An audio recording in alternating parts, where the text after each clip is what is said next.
El Evangelio de Juan trata las señales y los prodigios de una manera específica. Recordemos que Juan hace una selección de 7 señales para demostrar el poder, la divinidad y el llamado mesiánico de Jesucristo, o sea, para demostrar que Jesús verdaderamente era Dios. Así que aunque este pasaje parece ser un evento fortuito de Jesús con un funcionario, eso a la superficie, en profundidad Juan nos está diciendo que aquí se está encerrando la segunda señal que desde la eternidad Dios escogió para que Jesús la manifestara y pudiera demostrar su divinidad. Así que aquí tenemos algo hermoso. A simple vista usted puede decir, bueno, pero ¿qué clase de señal es esta? Jesús sana a un niño enfermo, pero milagros como ese siguen sucediendo. ¿Por qué tiene que ser una señal tan importante? ¿Por qué tanto alarde en una señal como esta? De hecho, el apóstol Pedro dice que cuando caminaba, ¿verdad? La sombra de él, sacaban a los enfermos para que la sombra de él tocara a los enfermos. Eso es una señal grandísima. Del ministerio del apóstol Pablo se nos cuenta que la ropa era enviada a los enfermos y a la distancia los enfermos se sanaban cuando tocaban ese tipo de prendas y los demonios salían. Eso es una señal grandiosa. Así que usted puede decir simplemente, bueno, pero ¿qué hay aquí en esta señal? Y ese fue el pasaje que me llevó a profundizar durante la semana, el versículo 54, porque aquí tiene que haber algo. Una de las preguntas que usted y yo siempre debemos hacernos es ¿por qué esto está aquí en mi Biblia? ¿Por qué Juan lo introdujo aquí? ¿Qué tengo que aprender yo de esto? ¿Por qué esto está aquí? Y eso es precisamente lo que vamos a hacer esta mañana. Usted va a ver por qué esta señal es diferente a cualquiera de las señales que pudieron haber hecho los apóstoles, etcétera, ¿no? Lo otro que te quiero decir, y ahora quiero hacerlo como a modo de introducción, es que durante mucho tiempo en mi vida yo tuve una especie de falsa fe. A ver, y lo quiero hacer a ver si te identificas conmigo. Una de las razones por las que siempre llamo la atención a las personas a revisar su fe es porque personalmente, y esa es mi historia, durante muchos años fui tratado como cristiano, fui tratado como hermano, fui tratado como una persona salva. De hecho, empecé una carrera ministerial cuando no era una persona salva. Esa es mi historia, ¿verdad? Hacíamos muchas cosas, estábamos produciendo resultados para el ministerio, pero en realidad no tenía una fe verdadera, tenía una falsa fe. Entonces, estos mensajes, este tipo de mensajes, yo trato de hacerlo enfático y me consigo lastimosamente con mucha gente que dice, este tipo de mensaje no es para mí, yo ya tengo años caminando con Dios, llévame a otra cosa. Quiero que sepas, delante de ti tienes a una persona que tenía años caminando con Dios, que tenía años trabajando en el ministerio y por otros ministerios, y realmente no era un hombre converso.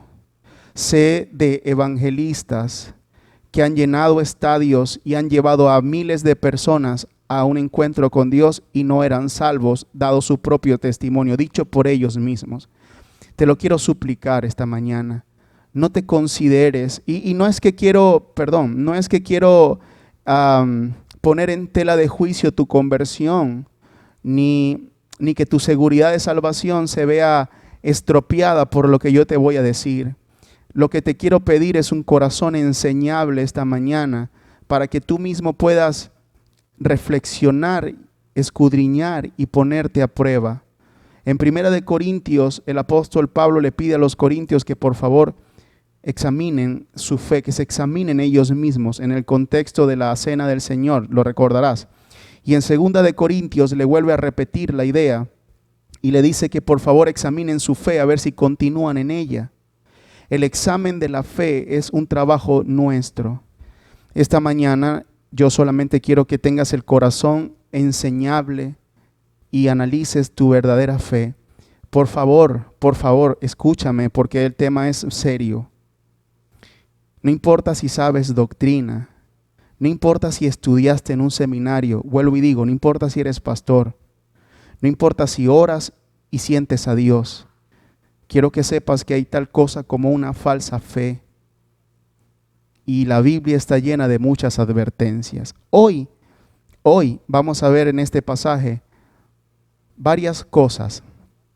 Si tuviera que darle un título a la enseñanza, yo lo llamaría Jesús, una señal, pero dos milagros. Pero en cuanto a la estructura del tema, vamos a ver, primero vamos a ver una falsa fe. Segundo, vamos a ver una fe enferma. Y tercero, vamos a ver una fe verdadera. Eso es lo que el pasaje me deja ver claramente. Y espero que te puedas sentir identificado con alguna de ellas, ¿ok? Así que vamos a comenzar. Como el pasaje está lleno de tantos detalles relevantes, me gustaría volver a punto para que podamos aprender lo que aquí está pasando. Muy bien. Entonces, lo primero que se nos dice, ¿verdad?, es que Jesús estaba en Samaria. Y aquí está unido una historia con la otra.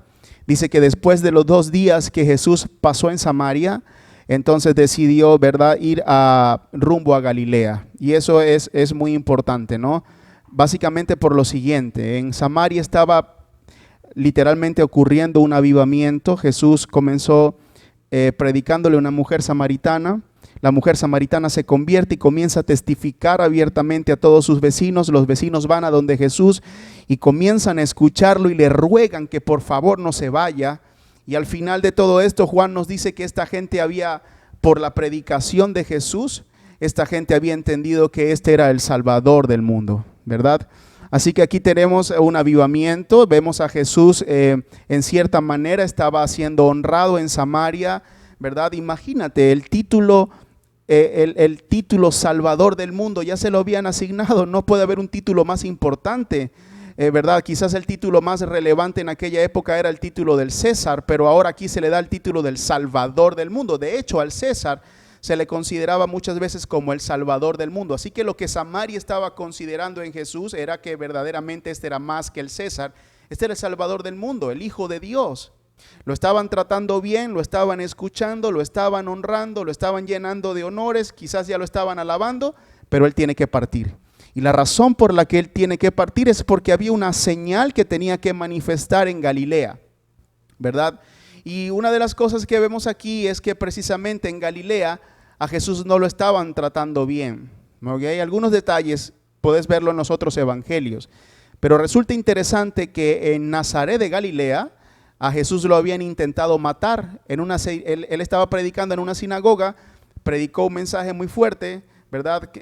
La gente se lo tomó a mal y lo agarraron y lo sacaron y lo querían tirar por un aprisco para matarlo. Así que él tuvo que salir de allí huyendo, ¿verdad? En ese contexto Jesús dice: nadie es profeta en su propia tierra, ningún profeta es honrado en su propia tierra. Lo querían matar, ¿verdad? Además decían que era un simple carpintero, hijo de José, que tenía hermanos, etcétera, así que lo trataban mal. Así que Jesús está dejando Samaria, el lugar donde se le honra y se le reconocía como el Salvador del mundo, para ir al lugar donde lo querían matar. Y aquí vemos a Jesús y la clase de corazón que Jesús tenía. Nuestro Señor tenía un corazón de una clase diferente. La mayoría de nosotros se hubiese quedado en Samaria, honestamente. Yo hubiese anhelado quedarme en Samaria, ¿verdad? Donde se me trata bien, donde se me honra, donde se me ama, donde se me cuida, donde se me protege, donde se me hace caso, donde soy valioso. Y yo creo que por naturaleza humana cualquier hombre reacciona de la misma manera. Sin embargo, Jesús nos enseña, ¿verdad?, que movernos por ese tipo de sentimientos puede ser muy peligroso. ¿Ok? Jesús, de hecho, en Juan capítulo 5 vamos a ver que Jesús dijo: gloria de hombre no recibo, no me interesa la gloria humana. Nosotros amamos la gloria humana, pero el corazón de Jesús es: gloria de hombre no quiero, no acepto, no me interesa, busco la gloria del que me envió.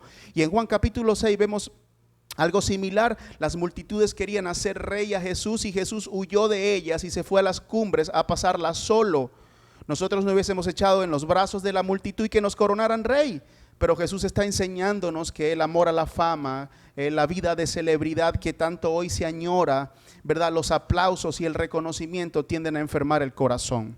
Y eso es algo con lo que nosotros debemos luchar de manera continua. Así que aquí lo primero que yo quiero enseñarte es que nuestro Señor Jesús, siendo hombre, tenía un corazón de otra clase, libre de un ministerio famoso, libre de querer tener éxito, libre de que todo el mundo le ame, libre de moverse por cómo se siente, sino él era una persona que quería estar donde el Padre quería que él estuviera.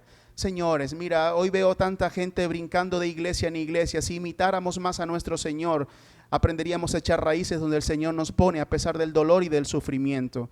La mayoría de la gente abandona los lugares, abandona las relaciones porque simplemente ya no se sienten a gusto, y resulta ser que la Biblia no los domina a ellos, los domina sus sentimientos. Jesús nos está diciendo: no tienes que estar donde mejor se te trate, tienes que estar donde la voluntad de Dios quiera que tú estés. Yo anhelo en mi corazón que llegue algún día donde yo pueda ser libre de todos estos sentimientos y yo pueda ser conducido solo por la voluntad de mi Señor.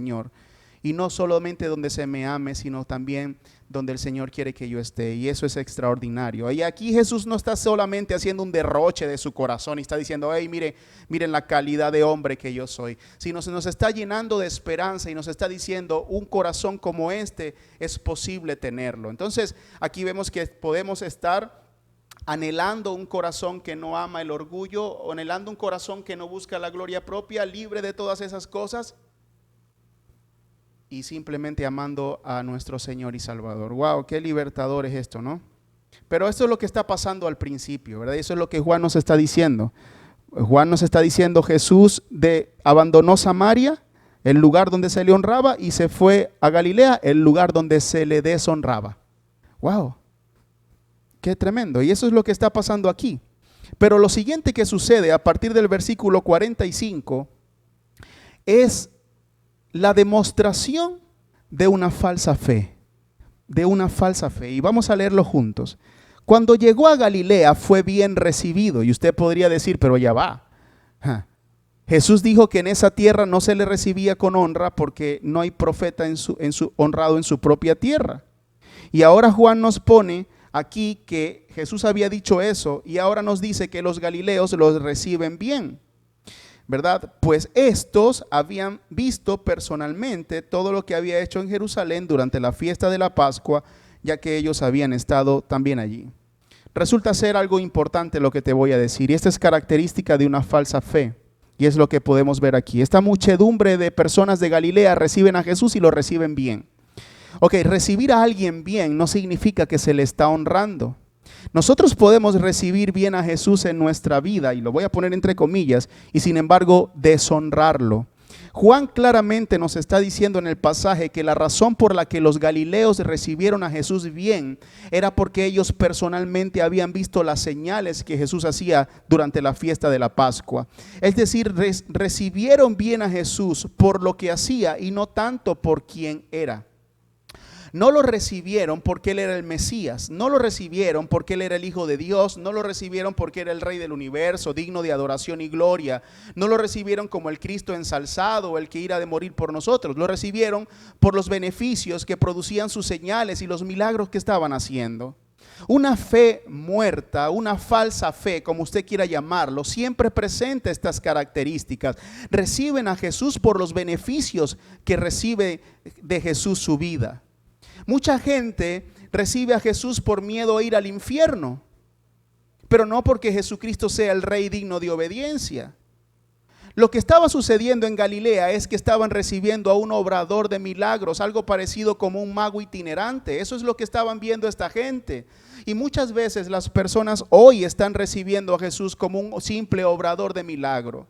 Y yo también llamo la atención a algunos púlpitos, ¿verdad?, que venden a Jesús como el que puede solucionar tu matrimonio, el que puede restaurar tus hijos, el que puede reparar tus relaciones, el que puede levantar tu negocio caído, el que te puede llevar de vacaciones a Disney 2 veces al año, el que puede mejorar tus finanzas. Y la gente dice: wow, yo quiero a 2 Jesús como esos. En realidad lo que está sucediendo es que la gente está recibiendo a Jesús como un obrador de milagros, pero no lo está recibiendo como aquel que es digno de obediencia. ¿Cómo sé yo que yo he recibido verdaderamente a Jesús en mi vida como debería recibirlo? Lo recibo o lo sé el día en que mi alma me da testimonio que aunque Dios no decida bendecirme, que aunque Dios no decida cumplir ninguna de sus promesas, cosa que es imposible, aún así yo le seguiría amando por quien es Él. Yo me gozo de todos los beneficios y celebro todas sus promesas y vivo en función de ellas. Pero aunque mi Señor decida castigarme eternamente por quien yo soy, lo seguiría amando y le seguiría dando gloria y honra por quien es Él, porque Él es el creador de todas las cosas. Entonces aquí la gente estaba, oh mira, vamos a recibir a este que puede hacer grandes cosas, que nos puede entretener, que nos puede solucionar un problema, que puede liberarnos de algún demonio. Vamos a recibirlo, pero nunca como el Rey ensalzado. Y te voy a decir algo: recibir a Jesús por los beneficios que da en tu vida no es honra, es hipocresía, y eso se castiga. Por supuesto que recibir a Jesús en tu corazón, en tu vida, aceptarlo como tu Salvador, va a traer recompensas preciosas y promesas que no podrás desvincularte de ellas, pero no es la razón principal por la que recibimos a nuestro Señor. Entonces, aquí una buena pregunta para comenzar esta mañana es: ¿por qué razón tú aceptaste a Cristo en tu corazón, en tu vida, verdad? ¿Por qué lo recibiste? ¿Por qué? ¿Te has hecho esa pregunta? Me gustaría decir, piénsala, yo espero aquí, pero el tiempo apremia. ¿Algunas de las personas han recibido al Señor? Bueno, porque su papá y su mamá eran cristianos y eso fue lo que le enseñaron. Si hubiesen sido budistas, hubiese recibido a Budas. Si hubiesen sido cualquier otra cosa, hubiesen aceptado cualquier otro Dios. Fue la tradición la que los impulsó a esto, pero no una decisión personal. Otros porque llegaron arrastrados a la iglesia lleno de problemas y aflicciones y le prometieron una solución de matrimonio y en efecto les dieron unas cuantas perlas de sabiduría de la Escritura y su matrimonio se arregló y ahora están agradecidos. Otros porque estaban quebrados y bueno, alguien oró por ellos y el trabajo apareció y ahora están llenos de gratitud y tienen un lindo testimonio. Pero ¿sabes algo? Ninguna de esas cosas se puede considerar la fe que salva. ¿Por qué razón tú aceptaste a Cristo en tu vida? ¿Por qué? Buena pregunta. No la respondas tan rápido, piénsala. Muy bien. Vamos al versículo 46. Vamos a dejar esa fe muerta que está basada principalmente en mi beneficio, en lo que Dios puede hacer por mí. ¿Ok? Esa es una fe que es una fe que básicamente está determinada por lo que yo puedo recibir de Dios y está muy relacionada con el evangelismo moderno, donde le ofrecemos a la gente un Dios para tu vida, un Dios para tu negocio, un Dios para tu familia, un Dios para tu casa. Y la gente dice, bueno, no hay ningún problema, puedo agendar a Dios en mi agenda personal y vivir mejor.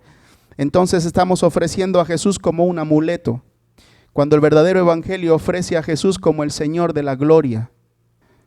Y no ofrece a Dios para ti, sino te ofrece a ti para Dios. Pero vamos a dejar esto hasta aquí, esta fe muerta, y vamos a pasarnos al versículo 46 y vamos a ver una fe enferma que luego es restaurada por el Señor. En el versículo 46 Juan nos da este detalle: y volvió otra vez Jesús a Caná de Galilea, donde había convertido el agua en vino. La primera señal fue convertir el agua en vino, no lo olvide. Había allí un funcionario real cuyo hijo estaba enfermo en Capernaum. Cuando este hombre se enteró de que Jesús había llegado de Judea a Galilea, fue a su encuentro y le suplicó que bajara a sanar a su hijo. Muy bien, ok. Vamos a decir un par de cosas acá. A ver. Pues estaba a punto de morir. Voy a terminar esa idea allí. ¿Ok? Entonces lo que tenemos es lo siguiente: Jesús entró a Galilea y va a Caná, que fue el lugar donde él ya había hecho las señales. ¿Ok? Y se consigue con un funcionario real. Y esto es, aquí la historia se pone extraordinaria, ¿no? Porque ahora se nos presenta una escena entre prácticamente dos personas, entre Jesús y un funcionario real. Este funcionario real, lo más seguro es que trabajara para la corte de Herodes, era un cortesano. Por lo tanto, tenemos aquí en la escena a una persona aristócrata o un aristócrata o de la aristocracia, perdón, una persona adinerada, una persona con influencia, una persona que vivía muy bien, una persona con dinero. Tenemos una persona con influencia, una especie de reyesuelo, un mini rey, ¿verdad? En Galilea. Ahora vemos a este hombre desesperado, buscando a un carpintero de Nazaret para que le haga un favor que de ninguna otra manera puede él hacer y que no puede pagar. Y aquí vemos una escena bastante, yo voy a llamarlo así, una escena bastante dramática, ¿verdad? Porque tenemos a un noble, a un funcionario con poder y prestigio, viniendo a donde el carpintero de Galilea, que por favor le haga el favor y le sane a su hijo. Y es muy importante entender que en estos tiempos, ¿verdad? En los que estamos de pandemia, que no es casualidad, por cierto, estamos en unos tiempos difíciles. Es bueno recordar que nuestras posiciones, es bueno recordar que nuestros cargos, que el prestigio de nuestra vida no representan nada ni significan nada cuando la aflicción verdadera llega a nuestras vidas. Usted lo puede ver en las noticias, cuánta gente famosa ha muerto, cuánta gente poderosa ha muerto, cuánta gente joven ha muerto. Han muerto atletas, han muerto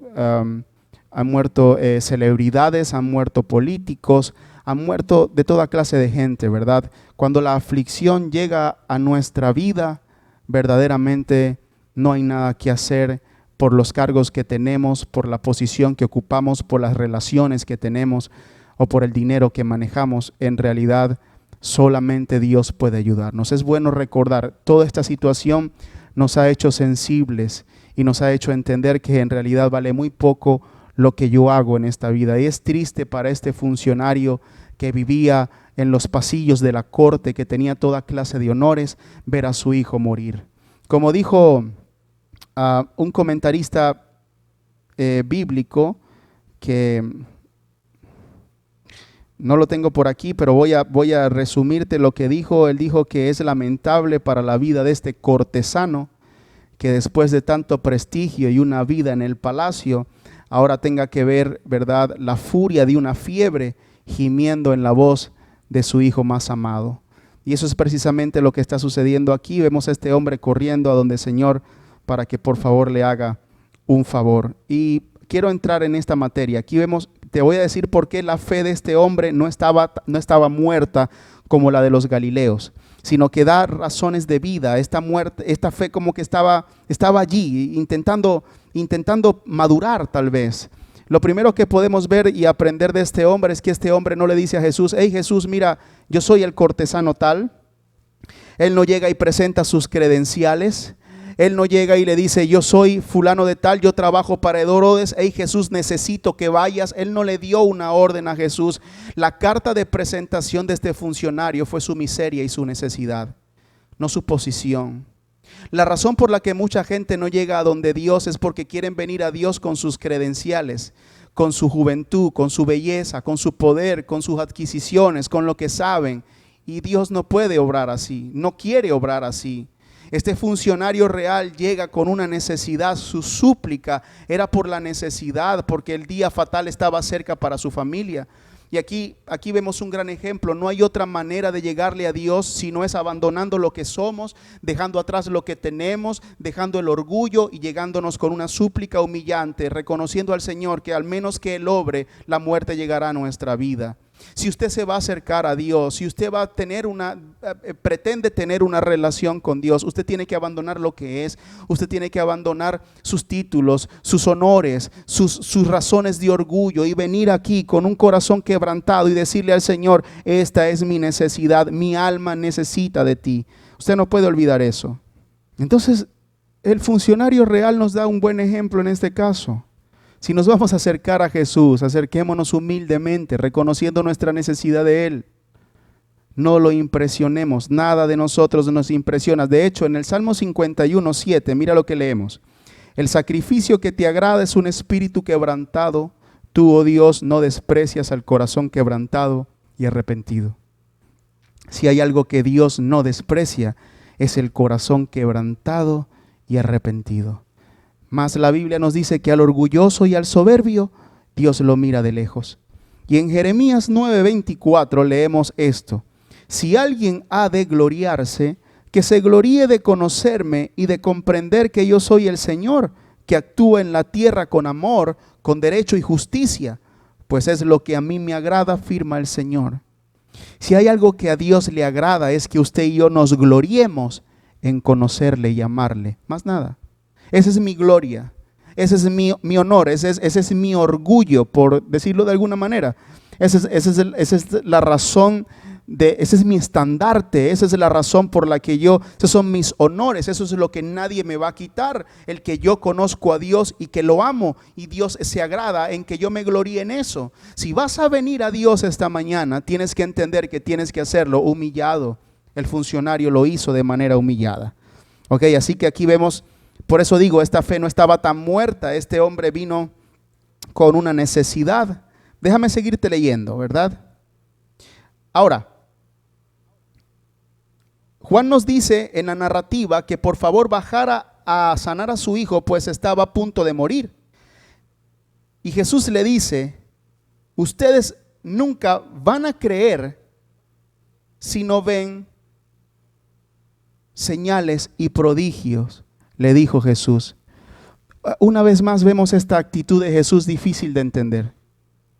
Una vez más vemos a este hombre desesperado, humillado como Nicodemo. Llegó haciéndole un elogio a Jesús y parece que Jesús le da una reprensión que lo pone como en seco, ¿no? Y aquí lo que estamos viendo es que Jesús le está diciendo ustedes, y aquí el plural es importante. Jesús les está diciendo ustedes nunca, y esa es una expresión muy fuerte, nunca van a creer si no ven señales y prodigios. Bueno, entonces él le está hablando al funcionario, pero está hablando en plural, así que aquí hay varias cosas. Es probable que el funcionario no esté solo, o es probable que haya muchos espectadores de Galilea viendo lo que está sucediendo. Pero lo cierto es que Jesús está aseverando algo. Jesús está diciendo, ustedes nunca van a creer si no ven señales y prodigios. ¿Por qué Jesús dijo eso? ¿Por qué Jesús actúa así? Nosotros diríamos que sería como un hombre chocante. Este hombre le está suplicando que el hijo se le está muriendo en Capernaum, que por favor haga algo, y ahora viene Jesús a dar lecciones morales. Tú hubieses esperado que Jesús de manera muy sensible se hubiese ido con él camino a Capernaum para solucionar el problema, pero bueno, gracias a Dios Jesús no hizo eso. Jesús es Dios y Él sabe cómo hace las cosas. Aquí Jesús se está dando cuenta de algo que nosotros tal vez no lo estamos viendo porque está más allá de la superficie. Él está viendo que este funcionario tiene cierta fe para venir a Jesús y pedirle un favor, pero le está poniendo ciertas condiciones que le están demostrando a Jesús que la fe de este hombre no está bien del todo. Vamos a verlo juntos, ¿verdad? Señor, versículo 49, rogó el funcionario, baja antes de que muera mi hijo. Usted lo puede ver, ¿verdad? Baja antes de que muera mi hijo. Así que Jesús dice, ok, este hombre tiene dos necesidades importantes. Una, tiene la necesidad de que yo sane a su hijo. Dos, tiene la necesidad de que yo salve su alma, porque él no está entendiendo con quién él está hablando. Mira detenidamente las palabras del funcionario.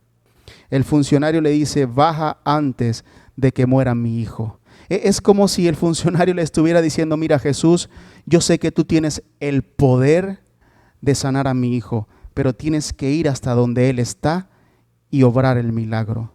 Tú tienes que ir hasta donde está, entrar en su cuarto, como lo hizo el profeta Elías, quizás montarte encima de él para que él reviva. Así que técnicamente este hombre tenía fe para creer que Jesús lo podía sanar, pero no tenía la fe suficiente para creer que Jesús podía hacerlo a distancia, por lo tanto le pide que baje. Y la distancia, el hecho de que Dios pueda vencer la distancia, de Jesús pudiera vencer la distancia, es una característica de su divinidad. Es una demostración del poder omnipresente de Dios. Por lo tanto, creemos que este hombre sabía que Jesús era un hombre excepcional, un maestro excepcional, con poderes excepcionales, pero no sabía que Jesús era verdaderamente Dios, capaz de vencer los tiempos, los espacios y la distancia. ¿Lo ve? Lo otro que el funcionario le dice es que por favor baje antes que muera. Y aquí vemos otra vez la fe enferma de este funcionario. Es como si él está diciendo: Jesús, yo sé que tú tienes el poder para sanar a mi hijo, pero vamos a darnos prisa, porque si mi hijo se muere, pues se nos acaban las esperanzas. Por supuesto, ningún hombre tiene el poder sobre la vida o la muerte, al menos que sea Dios. ¿Lo ves? Este funcionario creía que Jesús era quizás un profeta, un maestro excepcional que tenía poder para cualquier enfermedad y para echar cualquier demonio fuera, pero no creía que Dios era capaz de superar aún la propia muerte cuando tuviera que hacerlo. Por lo tanto, este hombre creía, pero no creía bien. Yo necesito creer en Jesús como 100% hombre, pero también como 100% Dios. ¿Lo ve? Este funcionario no lo estaba haciendo de esa manera. Así que Jesús dice: ok, este hombre tiene un serio problema, porque este hombre tiene una buena apreciación de mí, tiene un buen concepto de mí, lo suficiente como para venir a humillarse delante de todo el mundo, venir a suplicarme que por favor vaya con él a donde su hijo, pero no es capaz de confiar en lo más importante, en mi palabra. Mira, Jesús le está diciendo esto. Jesús viene de decirle: ustedes nunca van a creer si no ven señales y prodigios. Bueno, nuestra generación, mucha de nuestra generación cristiana sigue enferma por las señales y prodigios. Y pueden llegar a caer en el error de que si no ven señales y no ven prodigios, dice, Dios no está obrando ahí. Pero un estudio minucioso de la Escritura, sobre todo del ministerio de Jesús y el ministerio de los apóstoles, te va a enseñar o nos enseñaría que las señales y los prodigios tienen su lugar, y que elevar las señales y los prodigios a un lugar más allá de donde Jesús las elevó puede enfermar el alma de las personas. Jesús está por enseñarle a este hombre que lo más importante no son las señales y los prodigios, sino la palabra de Él, sino su palabra. De hecho, hermanos, si tú evalúas el Antiguo Testamento, te darás cuenta que el pueblo de Israel presenció las señales y las maravillas prodigiosas más grandes. De hecho, los rabinos decían que el Sinaí fue despegado por Dios y elevado al cielo a la vista del pueblo. Vieron llamas por 40 días mientras la voz de trueno de Dios hablaba con Moisés. Vieron que el dedo de Dios escribió los mandamientos de la ley. Les llovió pan del cielo. Torres y torres de codornices les comieron ellos, porque Dios se las proveía. La ropa no les crecía. Y una nube de noche, de día, y fuego de noche surcaba los cielos para que ellos caminaran. Ellos vieron señales como abrirse el mar en dos para que ellos cruzaran. Ellos vieron como de una peña brotó agua y agua y agua que casi que cubre el desierto. Y sin embargo perecieron porque no tenían la fe verdadera. En el Nuevo Testamento vemos a Jesús haciendo milagros y señales, multiplicando miles y miles de panes, de peces, haciendo cosas milagrosas, y la mayoría de las personas no creyeron. Al final solamente se quedó con una iglesia de 120 miembros.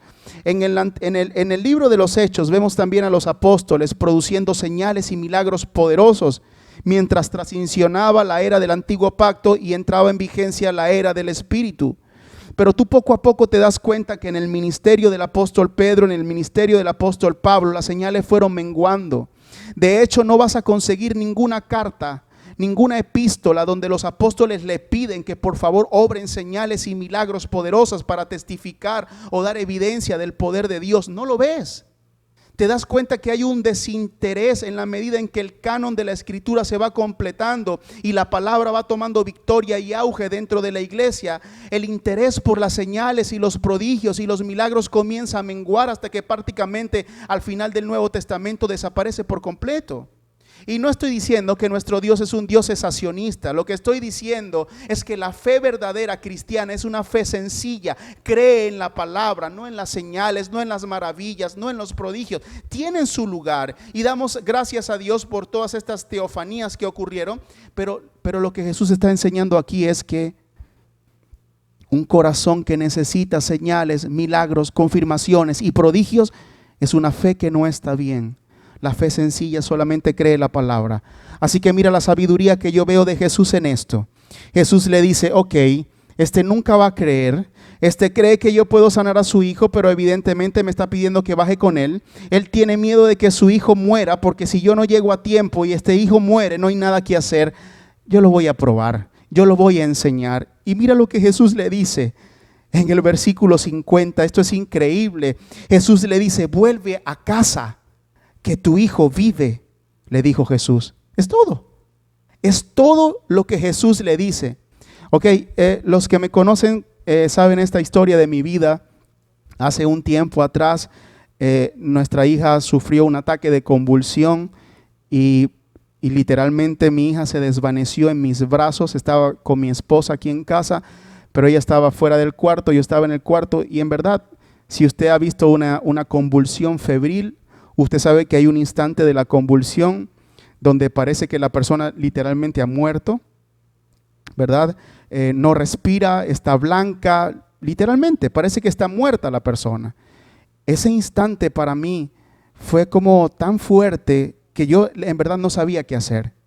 Llamamos al 911, entonces la persona nos dice: mira, no hay ambulancia, no podemos hacer nada, revísale los signos vitales, etcétera. Pero estamos tan llenos de angustia. Cuando ese hombre me dijo que no había ambulancia, mi esposa y yo casi caemos en pánico. Mi primera reacción fue querer agarrar a mi hija y bajar por las escaleras corriendo a que alguien me ayudara, y gritar y gritar. En verdad estaba desesperado. Yo no sé si tú te puedes poner en los zapatos de este funcionario, pero que un hijo se te esté muriendo es una de las situaciones más difíciles que cualquier padre puede afrontar. Así que yo me pongo por un momento en los pies de este funcionario y yo digo: wow, aquí pasó algo extraordinario. ¿Sabes? Ok, si yo hubiese llamado a la ambulancia, de hecho nosotros llamamos a nuestro doctor y el doctor nos empezó a dar los primeros auxilios, nos dijo: haz esto, haz aquello. Pero si mi doctor me hubiese dicho: tranquilo, tu hijo vive, yo creo que si lo hubiese tenido enfrente, lo agarro por el pecho y le digo: mira, tú tienes que hacer algo, tú eres doctor. Pero no lo vemos en el funcionario. Aquí lo importante no es las palabras que Jesús le está diciendo, es quién las está diciendo. Es la sencillez de lo que Jesús le dice, pero lo que está causando en el corazón de este hombre es increíble. Yo me hubiese desvanecido. Si aquí hubiese hablado cualquier hombre, yo me hubiese desmayado ahí. Yo hubiese agarrado a ese hombre y lo hubiese cargado y me lo hubiese llevado a la fuerza hasta Capernaum. Pero lo que está sucediendo es que mientras Jesús se le está hablando, el Espíritu de Dios está obrando en su corazón para que este hombre crea lo que es imposible creer. Jesús le está diciendo: ve, tu hijo vive, sin ninguna garantía, sin ninguna señal, sin ninguna marca, sin ninguna obediencia. Versículo 51 es extraordinario. Versículo 50, perdón, parte B. El hombre creyó lo que Jesús le dijo y se fue. ¿Así? Esta es la historia. Es todo. Ya.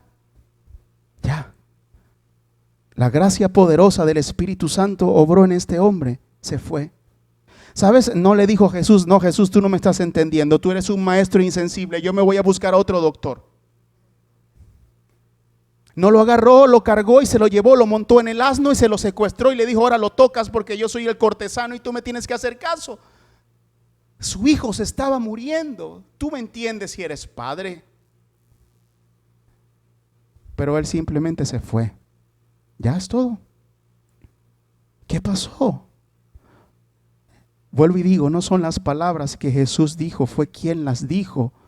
Le traspasó el alma a este hombre y lo que era una fe muerta comenzó a tomar valor, comenzó a tomar vigor, comenzó a tomar madurez y el hombre vuelve a casa. Pero hay mucho más que decir, porque de aquí en adelante lo que vamos a ver es una fe viva, es una fe verdadera, es un doble milagro. ¿Ok? Eso es lo que vamos a ver aquí. En el versículo 51, mira lo que pasa. Cuando se dirigía a su casa, sus siervos salieron al encuentro. Y aquí me parece un paralelo interesante. Al principio el funcionario sale al encuentro de Jesús. Eso significa que estaba apurado, estaba nervioso. Llegó, vamos a encontrarlo. No espera que venga a mí, no espera que me lo tope en algún momento. Voy a salir al encuentro. Tengo una urgencia, tengo una angustia. Estoy desesperado. Ese es el corazón del funcionario al principio. Pero ahora es diferente. Ahora los siervos salen al encuentro del funcionario. pero obviamente no están llenos de angustia, están llenos de alegría. Y aquí hay una escena muy linda. Es interesante que estos siervos salgan al encuentro de su amo para darle buenas noticias. Significa que se llevaban bien, había amor en esa casa. Al parecer era un buen hombre, era un buen tipo. No lo odiaban, lo querían, ¿verdad? El hijo de su amo se había recuperado y eso es una gran noticia para toda la casa. Wow, qué lindo. Pero no es el tema, ¿no? Versículo 51 dice que le dan la noticia y le dice que su hijo estaba bien. Ahora el funcionario comienza a hacer las preguntas indagatorias. No olvidó la conversación con Jesús. Él no sabe que esto es cuestión de azar. Él sabe que aquí pasó algo y le hace la pregunta interesante. Le dice, ¿a qué hora había comenzado su hijo a sentirse mejor? Entonces él agarró y le dijo, ¿a qué hora ocurrió todo esto? Mira, aquí hay un dato interesante. Los siervos se le dicen, ayer a la 1 de la tarde se le quitó la fiebre. ¿Cómo? Sí, ayer a la 1 de la tarde se le quitó la fiebre. Muy bien.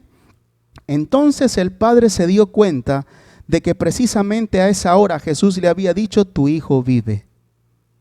¿Qué te parece? Voy a poner esto en contexto. De Canaán a Capernaum habían 32 kilómetros de carretera montañosa o de camino montañosa. Para aquel entonces llegar de Canaán a Capernaum, tú te tendrías que echar más o menos entre 7 u 8 horas de camino.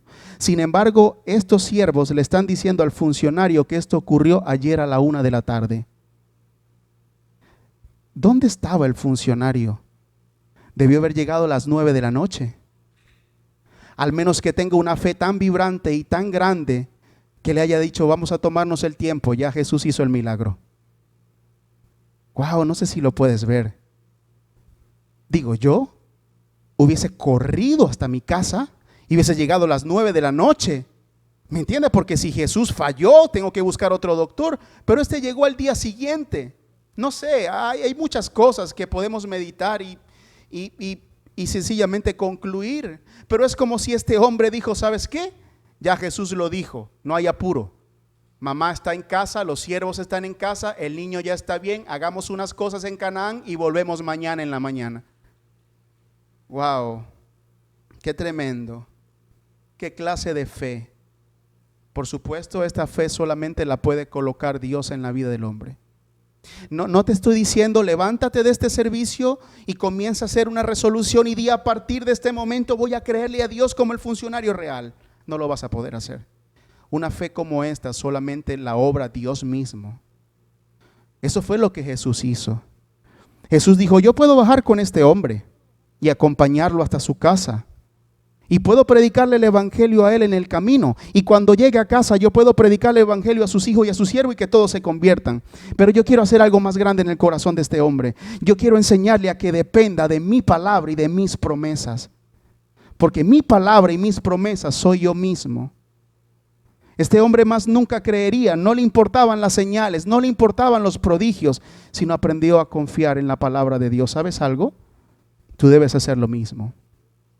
Tú debes aprender a descansar, tú debes aprender a actuar y tú debes aprender a confiar solo en la palabra de Cristo, en la palabra de Dios escrita en la Biblia. No importa la circunstancia que hoy yo estoy viviendo, no importa por lo que estoy pasando, yo voy a creer en la palabra de Dios. Cuando digo no importa, me refiero a que no es que no vas a sentir nada o emocionalmente no te va a afectar la circunstancia. Lo que te estoy diciendo es que las circunstancias no van a determinar la palabra de Dios. Yo voy a caminar por fe en lo que Dios dijo que haría, porque si Él lo dijo, Él lo cumplirá. ¿Qué demostración de fe la de este funcionario? ¿Lo ves? Se tomó todo el día de camino. Mira, resulta ser que el 911 después nos mandó la ambulancia. Nos las quería mandar, ya habíamos conseguido otra ambulancia para que viniera a buscar a nuestra hija y entonces ya venía en camino, pero entre el no conseguir ambulancia, el conseguir la ambulancia y que la ambulancia llegara pasaron como 7 minutos. Yo creo que pasaron como 7 años, ¿verdad? Ya nuestra hija había vuelto en sí, ya estaba relativamente bien. relativamente bien, pero para mí y para los que estaban conmigo, estoy seguro de eso, era aquel día difícil, eso se volvió una eternidad. ¿Qué haría este funcionario 8 horas de camino a casa? ¿Oraría? ¿Adoraría? Me hace recordar a la mujer samaritana. La mujer samaritana recorrió 1 kilómetro. Este recorrió 32 kilómetros. Los 32 kilómetros de ida no eran los mismos que de venida. De ida lleno de angustia, lleno de aflicción, lleno de miedo, lleno de dolor, con la muerte oliendo a su hijo. Y de venida lleno de vida, con una fe rebosante, creyendo en que Jesús no solamente era el Señor, no solamente era un maestro poderoso, sino que además era el Dios de su vida que controlaba todo, distancia, tiempo, espacio, vida y muerte. Este tipo vino salvo. Y eso es maravilloso, ¿verdad? En el versículo 53, en la última parte del versículo leemos que dice: así que creyó él con toda su familia. ¿Te das cuenta? Creyó él. Sube un momentico. No necesario que subas. Sí, puedes ir conmigo un momentito al versículo 50. Mira lo que dice. Vuelve a casa, que tu hijo vive, le dijo Jesús. Y el hombre creyó lo que Jesús le dijo y se fue. Él ya había creído. Pero en el versículo 53 al final leemos: así que creyó él con toda su familia. ¿Qué fue lo que pasó aquí? Bueno, lo que pasó aquí fue que en aquel momento él creyó, pero ahora creía más y creía mejor. Nuestra fe va en aumento. Una fe sana, una fe viva crece y crece continuamente. Y no depende de ninguna otra cosa, sino de la palabra de Dios. Por eso nunca voy a dejar de ser enfático cuando te digo: sin tu Biblia no hay cristianismo. No hay. Sin el estudio de la Biblia no hay cristianismo. No lo puede haber. ¿Ok? Y aquí vemos el impacto que produce una fe viva, una fe sana. Y es que creyó él con toda su familia. Entonces Jesús tenía en mente que este hombre se tenía que hacer cargo del discipulado de su casa. Por lo tanto no bajó, le dijo: toma, voy a tratar contigo, cree en mi palabra, y cuando llegues allá vas a ser un hombre nuevo. Ahora tu familia, tus siervos y tus hijos van a creer al Dios al que tú le adoras, y de ahora en adelante te vas a encargar de la devoción, de la piedad y de la religión de tu casa, porque esa es la fe verdadera. Aquí tenemos a un hombre nuevo. Y esto es lo que suele suceder cuando la fe verdadera está en nosotros, contagia a otros. Y por lo general es a la gente de nuestra familia, es a la gente de nuestro hogar. Versículo 54, esta fue la segunda señal que hizo Jesús después de que volvió de Judea a Galilea. ¿Qué clase de fe tiene usted? ¿Con quién se identifica? ¿Se identifica con el grupo número 1? Que busca a Jesús solo por elogios, solo por los beneficios, por los milagros, o porque le vendieron un obrador de milagros o un fabricante de cualquier cosa. ¿O tienes la fe inicial de este funcionario que conoces a Jesús pero no lo entiendes muy bien? ¿Crees que fue un buen maestro y que es bueno sus enseñanzas, pero no es Dios verdadero? ¿O finalmente te sientes identificado con este hombre que llegó a su casa, creyó más, compartió el evangelio, ganó o alcanzó a su familia para Cristo y ahora estaba encargado de la devoción de todos allí? ¿Con cuál de esas fe te sientes identificado? Si te sientes identificado con la primera, hoy es un buen día para aceptar a Cristo en tu vida como el Rey, como el Señor de tu vida, digno de obediencia. Aunque no decida hacer nada bueno contigo más que salvarte, es lo más grande que puede hacer. Él es digno de todo tu honor. Y finalmente yo quiero concluir con estas palabras, ¿verdad? Juan nos dice que esta fue la segunda señal que Jesús hizo. Y voy a recapitular para que nos am, nos llevemos esto esta mañana. Uno, en verdad Jesús está demostrando que tiene un corazón, una calidad humana sin igual, libre de orgullo, libre de vanidad, libre de gloria humana, libre de deseo de reconocimiento, libre de estar solo donde se siente bien, libre de los sentimientos, y demostró ser alguien que siempre quería cumplir la voluntad de Dios, y Él es nuestro ejemplo. Y ahí tenemos una preciosa promesa. Tú puedes ser libre del deseo de gratitud, del deseo de recompensa, de hacer algo para que los demás te devuelvan algo. Tú puedes ser libre de eso, de esas raíces de amargura. Lo vas a hacer. El Señor te va a entregar la gracia para que lo veas cumplido. Número 2, Jesús sanó a un muchacho con fiebre, a un niño con fiebre. Y quizás ese es un milagro poco relevante para usted, pero la forma en la que lo hizo, eso sí es relevante, porque lo que está demostrando claramente es su divinidad. Piense esto conmigo. ¿Cuántos niños podían haber en Capernaum en ese momento? Quizás cientos, quizás miles. ¿Cómo Jesús sabía cuál era el niño? ¿Cómo Jesús sabía dónde vivía el niño? ¿Cómo Jesús sabía dónde estaba, en qué condiciones y qué es lo que tenía? ¿Cómo Jesús sabía cuál era la razón por la que ese niño estaba enfermo? El funcionario no le dio detalles. El funcionario no le dijo, bueno, cuando llegues a la mata de mango, cruza a la izquierda y ahí está la casa. Lo hizo porque es Dios, no porque era telépata o telepata. Lo hizo porque era Dios, no tenía poderes de telepatía, era Dios. Está demostrando su divinidad de manera asombrosa, está demostrando su omnisciencia. Él sabía cuál era el niño, él sabía dónde estaba el niño, él sabía lo que tenía el niño, lo sabía todo. ¿Sabes qué es maravilloso de nuestra fe? Que nuestro Señor lo sabe todo. Y la razón por la que usted y yo le oramos no es para informarle acerca de algún asunto que le preocupa o que me inquieta. La razón por la que yo le oro es porque el oído de Dios es preciosamente consolador. Me encanta hablarle al Señor y mantenerlo al tanto de mi vida, porque me consuela cuando Él me escucha, pero no porque tiene necesidad de saber algo. Él lo sabe todo. Además vemos su poder sobre la vida y sobre la muerte, ¿verdad? Pero quizás la señal que más me impacta a mí es cómo salvó el alma de este funcionario. Primero, porque demostró la incapacidad propia del hombre de creer en Dios. Nadie, quiero que me escuche bien, es capaz por sí mismo de creer en Dios como la Biblia pide que creamos en Él.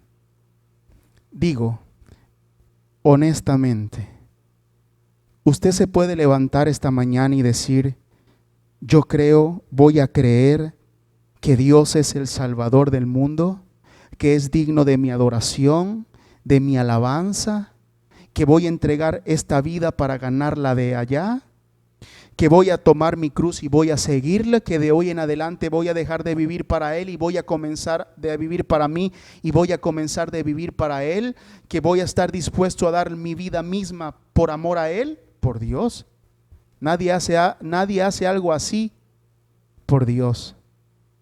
Pero lo que estamos viendo aquí es una de las señales más grandes. Solo Dios puede crear una fe salvífica en el corazón del hombre.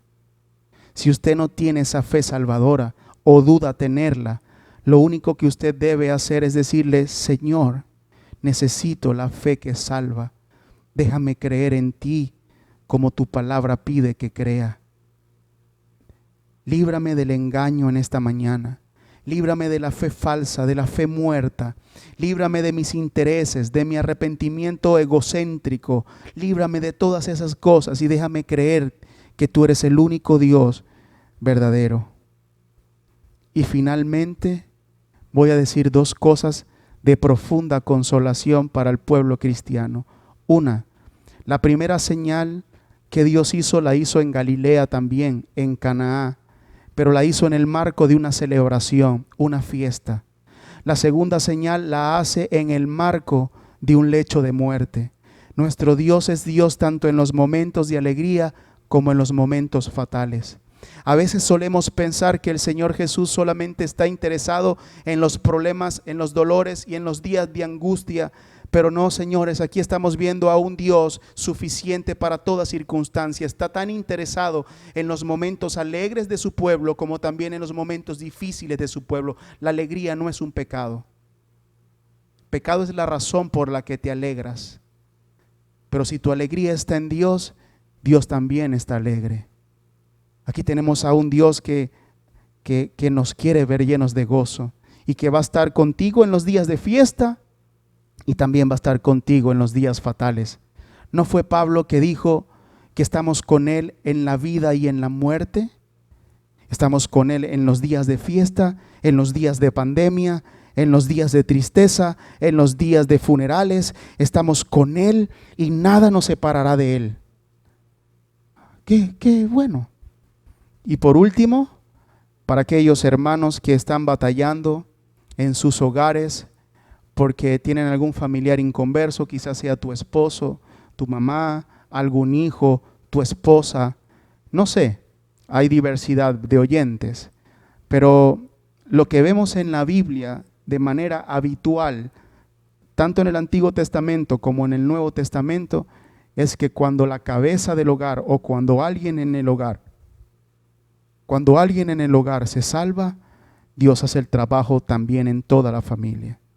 Lo vemos en esta casa, lo vemos en la casa del funcionario real, lo vemos en la casa de Cornelio, lo vemos en la casa de Jesús. Sus hermanos terminaron creyendo.